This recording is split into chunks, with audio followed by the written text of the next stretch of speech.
Assalamualaikum warahmatullahi wabarakatuh.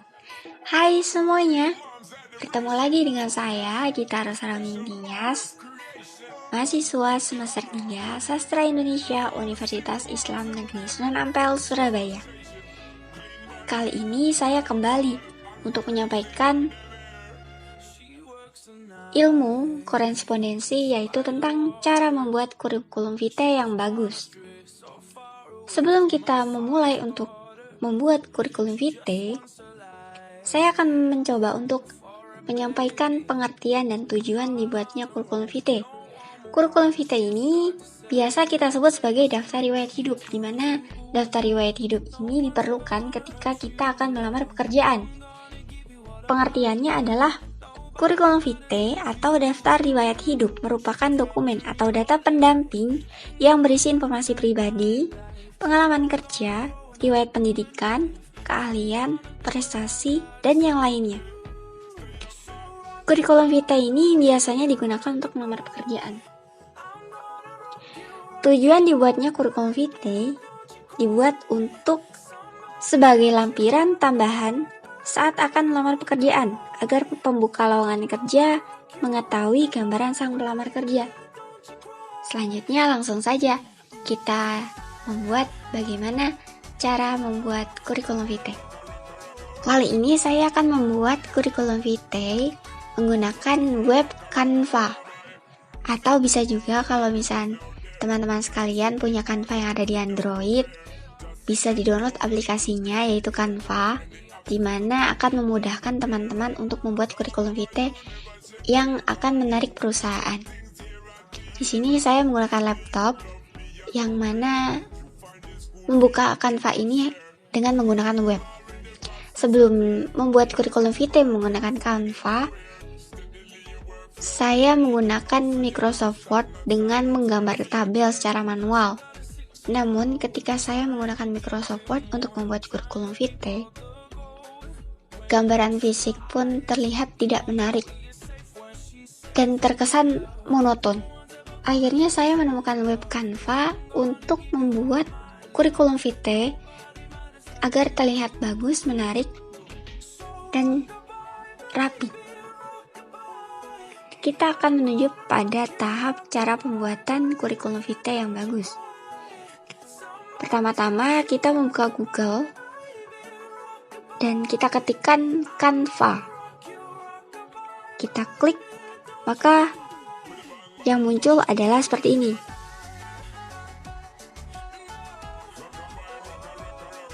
Maka tampilannya akan berubah seperti ini. Kemudian, ketika tampilan sudah berubah seperti ini, ketiklah daftar riwayat hidup pada riwayat pencarian web Canva. Maka ketika di-enter akan terlihat seperti ini. Nah, banyak template. Nah, jika sudah diklik, template berupa resume atau kurikulum vitae akan nampak pada layar, di mana pilihannya banyak sekali di sana. Ada yang resume tentang profesional, resume modern, resume sederhana, resume perusahaan, resume kreatif, resume foto, dan yang lainnya. Ada beberapa resume yang harus memperhatikan bagaimana subjektivitas muncul di dalam resume tersebut. Apa itu subjektivitas? Subjektivitas resume akan muncul ketika kita menilai diri sendiri atau menilai keahlian kita dengan menandai atau memberikan gambaran seperti berikut. Tata letak, desain grafis, ilustrasi, animasi, fotografi, video akan diukur sesuai dengan kemampuan diri kita sendiri, yang bahkan perusahaan atau penerima karyawan tidak tahu seberapa ahli kita di bidang itu, hanya dengan mengalokasikan atau memperkirakan usaha kemampuan kita dalam keahlian yang kita miliki. Lalu selanjutnya, untuk menghindari hal itu, maka kita akan membuat kurikulum vitae yang sederhana. Saya ambil template sebagai berikut, yaitu dari Martin Marzuki.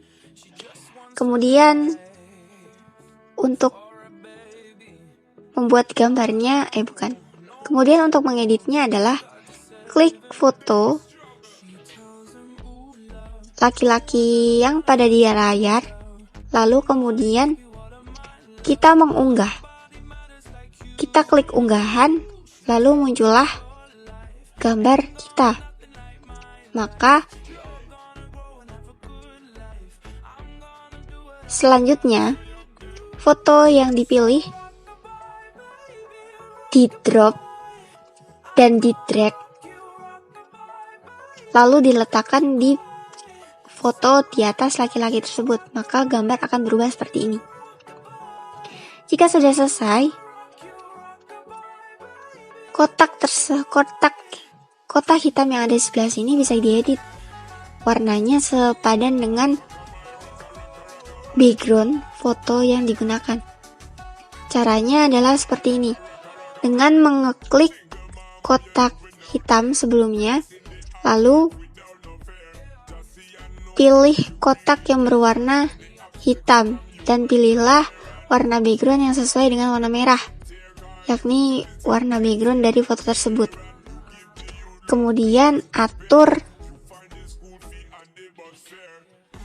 opositasnya. Opositas maksudnya atur transparansi warna, jadi biar tidak terlalu ngejreng. Dalam pembuatan kurikulum vitae yang diperlukan hanyalah identitas pribadi, keterampilan, profil, pendidikan, pengalaman kerja, kontak, prestasi jika ada, organisasi yang diikuti jika ada. Yang pertama, kita akan mengisi tentang keterampilan. Keterampilan diisi dengan skill atau kemampuan yang dimiliki oleh diri sendiri, yaitu menulis, public speaking, fotografi, jurnalistik, penguasaan bahasa, dan sebagainya. Mungkin dari teman-teman sekalian adalah bisa sebagai desain komunikasi visual atau penggambar animasi. Pada bagian profil adalah diisi deskripsi singkat untuk mempromosikan dirimu kepada perusahaan yang akan dilamar. Kemudian lanjut kepada pendidikan. Di sini pendidikan tidak perlu banyak, SD, SMP, dan TK.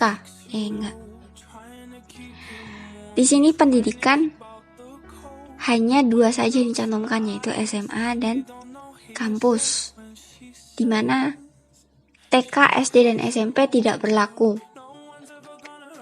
Hal ini memudahkan atau mempersingkat daftar riwayat hidup agar tidak terlalu penuh. Kemudian pengalaman kerja bila ada.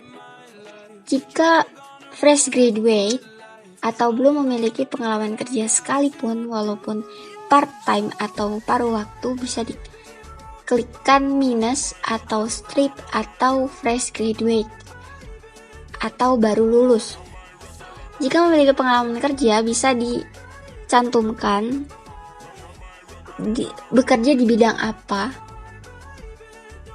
periode tahun, dan cara bekerjanya seperti apa. Kalau di sini, misal karyawan operasional food and beverage, cafe full time dan part time.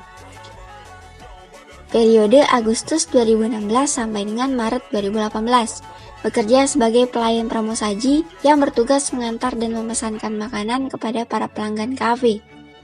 Seperti itu. Kemudian yang selanjutnya yaitu kontak. Kontak dilampirkan apabila perlu.